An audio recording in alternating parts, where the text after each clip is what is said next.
Luke chapter 15, verses 11 through 32.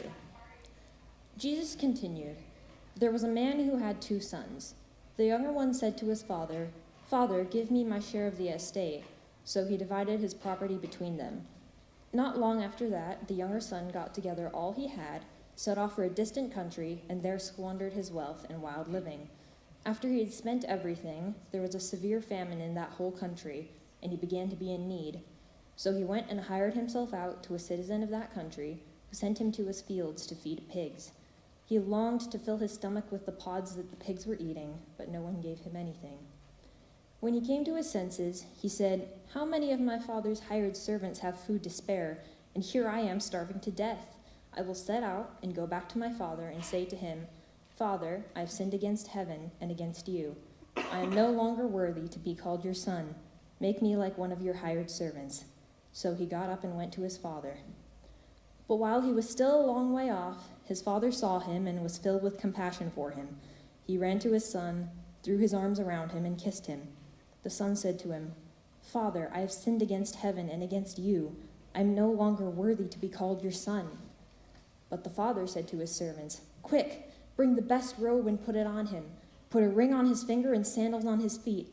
Bring the fattened calf and kill it. Let's have a feast and celebrate. For this son of mine was dead and is alive again. He was lost and is found.' So they began to celebrate. Meanwhile, the older son was in the field. When he came near the house, he heard music and dancing. So he called one of the servants and asked him what was going on. 'Your brother has come,' he replied, 'and your father has killed the fattened calf because he has him back safe and sound.' The older brother became angry and refused to go in. So his father went out and pleaded with him. But he answered his father, 'Look, all these years I've been slaving for you and never disobeyed your orders. Yet you never gave me even a young goat so I could celebrate with my friends. But when this son of yours, who has squandered your property with prostitutes, comes home, you kill the fattened calf for him?' 'My son,' the father said, 'you are always with me, and everything I have is yours. But we had to celebrate and be glad, because this brother of yours was dead and is alive again. He was lost and is found.'" This is the word of the Lord. Thanks be to God.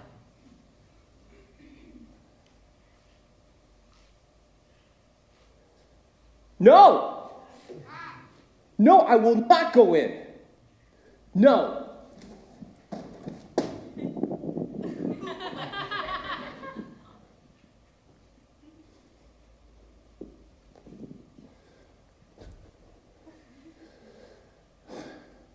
Hey.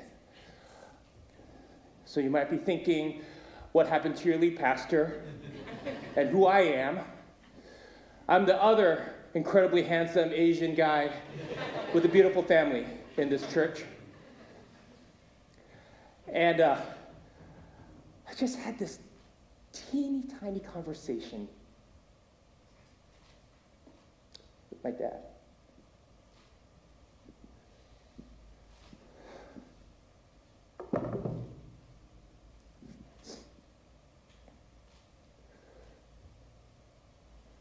It's been years. 6 years, to be exact, since Jared left us. Since Jared broke Dad's heart.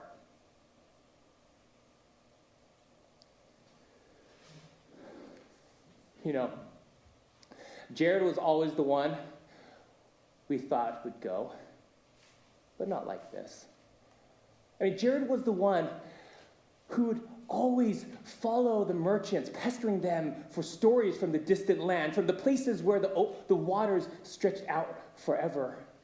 Jared was the one who would buy the travelers drinks at the bar just to hear their silly, silly stories.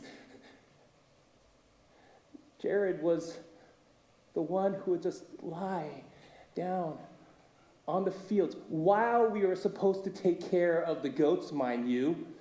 And he'd just say, "Someday."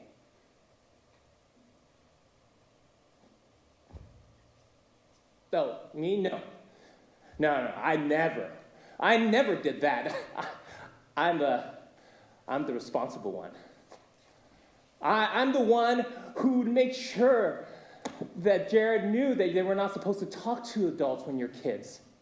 And I was the one that would save my money instead of wasting them on these silly stories. I was the one taking care of the goats, while Jared just wandered in his head. No, I was the responsible one. Because you know what they say, right? Break a rule and you're a fool. Follow them all and you're a star. Jared was never like that. He never believed that. He was the one who thought that he was blessed all the time. You know, he would jump on Dad's back while he was plowing the fields. You know how hard that is to hold somebody while you're trying to plow?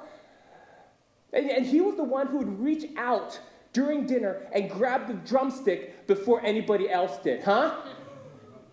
Yeah. Trouble. And then there's that time when Jared actually looked Dad in the face and said, "You're wrong." I thought Jared was dead meat. I thought, boy, that guy is going to get a whooping. But you know what Dad did? He just cocked his head to the side and almost had a smile on his face. And he just said, "Jared, my son, you might not agree with me right now. But one day you'll understand." And then, that fool did something I never thought anybody would ever dream of doing.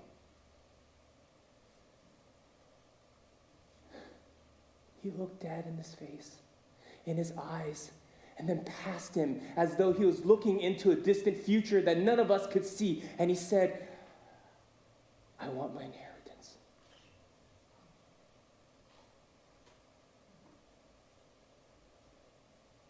You only get your inheritance after Dad dies, Jared.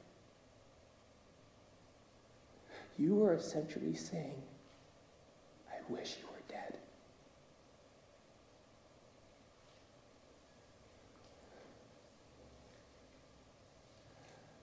He should have got kicked out. He should have been disowned right there and then. And you know what? Dad would not only have been right, he would have been cheered on. Nobody would have batted an eye because Dad would have upheld the rule, the law of the land. I would know because I'm the responsible one. Because you know what they say, right? Break a rule and you're a fool. Follow them all and you're a star.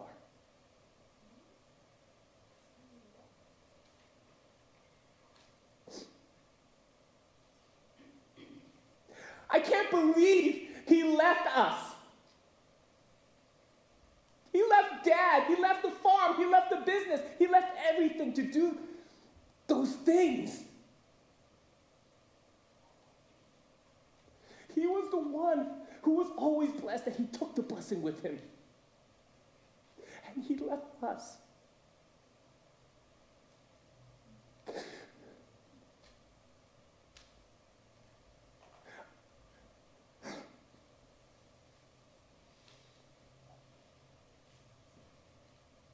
I was just caught up with what Dad did. Instead of disowning the man, there was this look on his face that I will never, ever forget. It wasn't fury. It wasn't righteous indignation. It was heartbreak.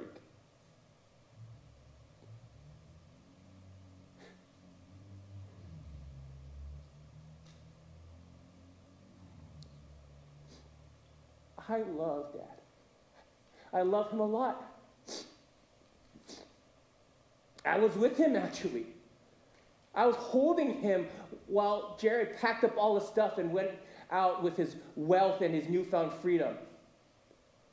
And I sat with him in the porch for days, weeks, months, just staring out in the distance into the empty horizon, And Dad would just look. And he'd sigh. Oh, those sighs. No one should ever see the look of heartbreak on Dad's face. And no one should ever hear him sigh. And sometimes somebody would come up on the distance and Dad would get up, almost, only to realize that it's not him. And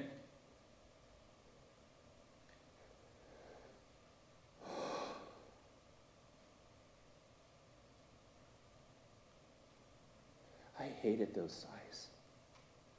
I wanted to do whatever I could so that he would never sigh again. And so I realized that there were goats to be fed and vines to be pruned and family business to be taken care of. And so somebody had to step up, and Jared was not going to be there. I was the responsible one. So I stood up. And I kissed Dad on the head,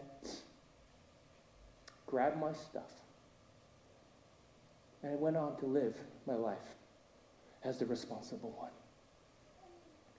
I thought about all the ways that Dad taught us on how to take care of the business, how to handle a baby goat. You know they're called kids. And how to prune vines, what clouds would bring rain, and when was a season for it to come. How to take care of everything. And I would make these lists on paper and in my heart. And I would wake up every single day knowing that I had to be the responsible one, to live up to that name. And so I would wake up and work on them. And I would not come home until I was satisfied. And satisfied means I would do 2 of the things I was meant to do tomorrow. My friends would come and they say, hey, come on, man, let's party, let's hang out. You're working too much, you got to rest. And I'd say, no, I got to take care of some things. Let me just get this thing done. Let me take care of that thing. Let's keep this house in order. But you know, one of these days, Dad's going to see all of this, and he's going to give us what we need. We'll go party, okay? I know he's got Bertha on that, raising Bertha up for that special occasion. We're going to party. We're going to have fun. It never came. As a matter of fact, they left one by one. The rules became my friends.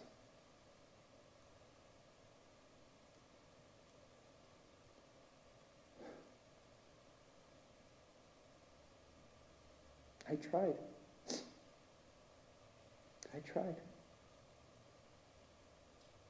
And he didn't.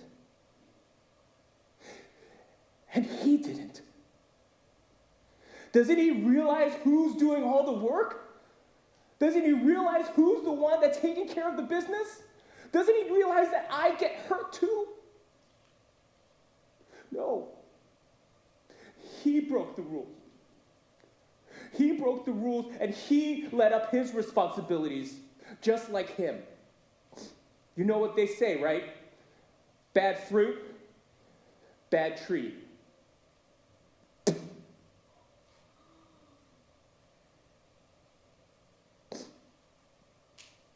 So you would agree with me then.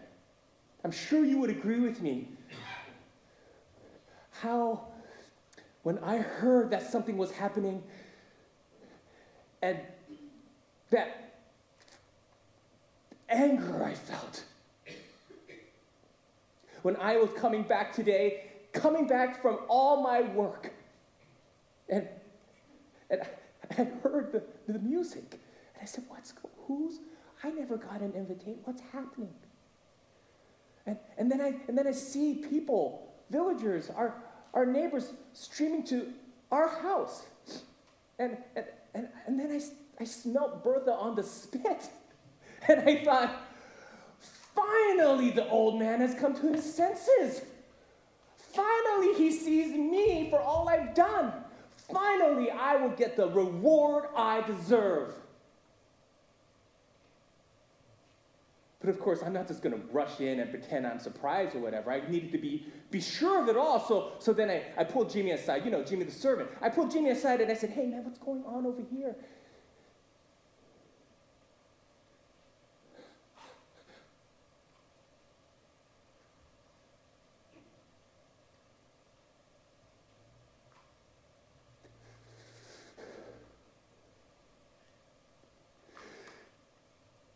had the gall to come up to me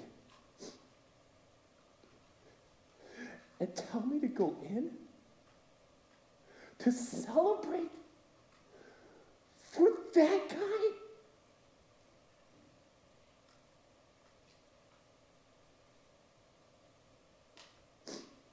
I was so... Oh, I'm not supposed to say that word around here.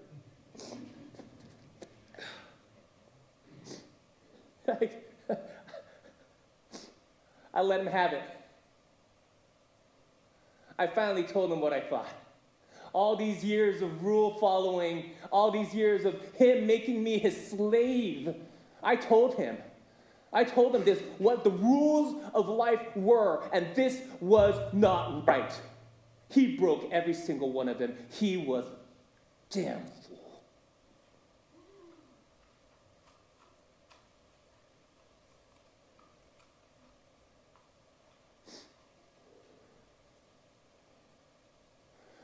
I'll never forget.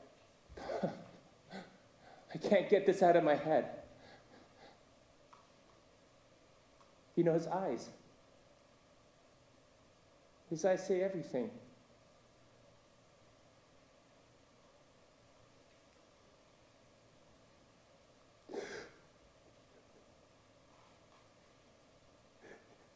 Those were the same eyes he had for Jared.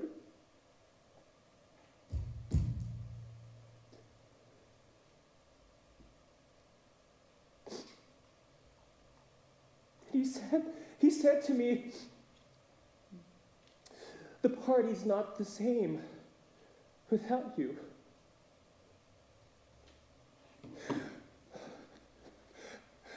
The party's not the same. He used to say that a lot. When we were kids, and he'd come back from work, and we were playing one of the 100 imaginary games, he would drop everything and just jump in. He would be the cow, he would be the monster, he would be the good guy, the bad guy, it didn't matter. And we would laugh and play, and he would say, the party's not the same without you. And then we'd jump into the bubble bath, and he'd sing those silly songs, right? Father Abraham and his 7 sons, right? And we'd sing these songs, and we'd laugh, and he'd just go, the party's not the same without you guys. Even when we were in the field, working, and our backs were breaking, and our heads were burning, and we were straining with all our might, I would turn around and I would find him looking at us, smiling.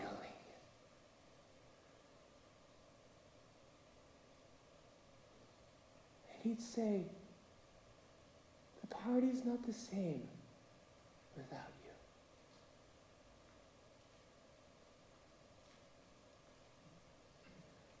What if I had missed it? You know, he called me son back there.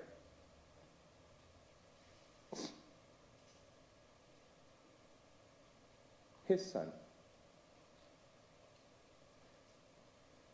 What if my enslavement was my own? And the rules that he gave me were ways of living and ways of engaging with life that I made into a checklist, into a law in my own heart, and I became enslaved to them. He called Jared lost. What if I made up all those things in my head about what he was doing to those women because that's the worst thing somebody could ever do, and I just thought that was him, instead of Jared just trying to figure out if life was worth living without us. And he said, we had to celebrate.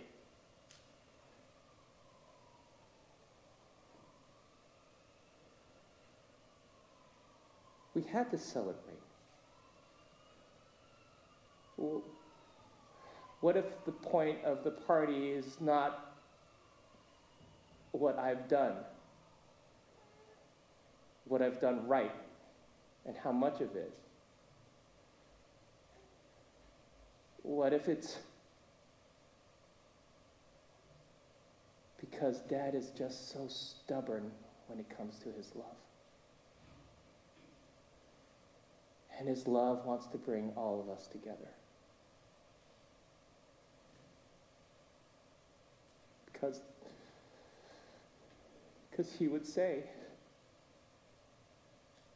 the party's not the same without you.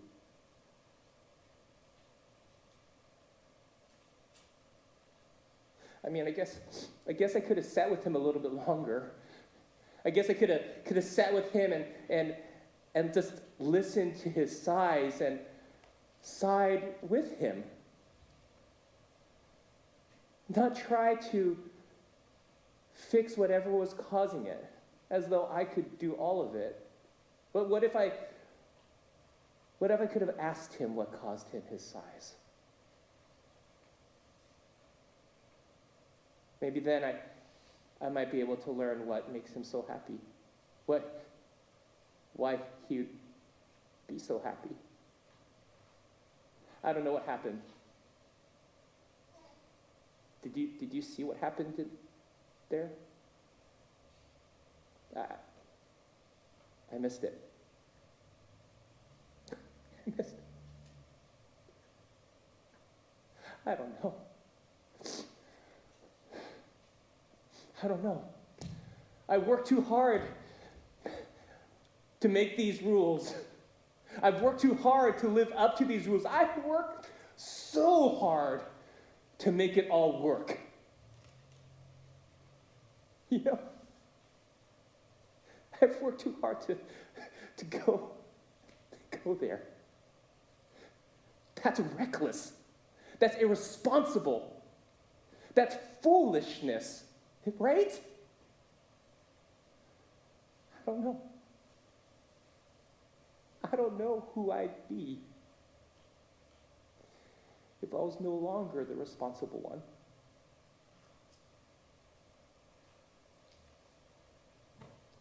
I don't know.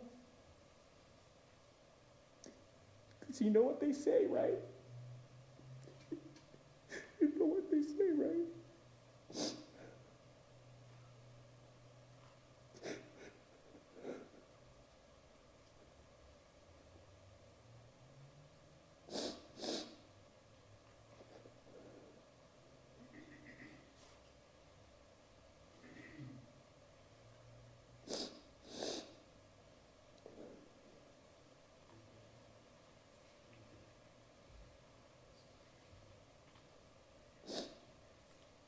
As a Chinese middle child raised in a strict dogmatic church in a country that would fine you if you chewed gum, I looked for all the things that bother people and did my best to create a space that would minimize the size of the world.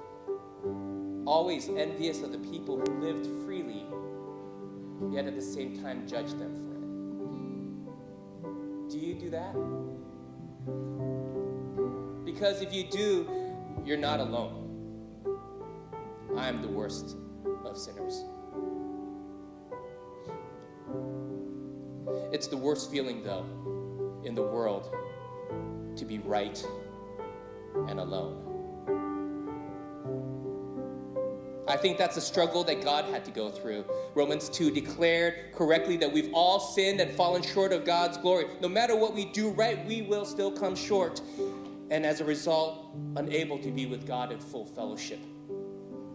And yet, to be right and alone was not God's heart. Hence Jesus. The parable is often called the prodigal son. Prodigal meaning extravagant, excessive, close to wasteful. And the focus typically placed on the younger wayward son, our Jared. Sorry for all Jareds out there. Jesus told this story in response to the comments to a bunch of responsible ones who made comments about Jesus hanging out with those sinners. The tragic irony was that they were invited to the party too, but their rules kept them from it. But more than sons, I think Jesus in this story couldn't help but brag about his dad. about his Father and his extravagant, stubborn love, excessive, wasteful, stubborn love that can't stand to be right and righteous all on his own. So he devises the plan for the great restoration and sets up the greatest party for the greatest reunion. He sends his son Jesus, his firstborn, the eldest, into the far country to tell all his wayward sons of his extravagant, excessive, stubborn love. He, Jesus, becomes the elder son that we could never be, and shares the inheritance we could never have. And he gives his all that we may be reunified to his Father.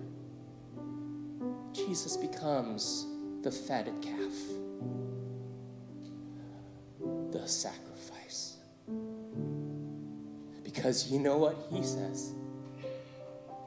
The party is not the same without you.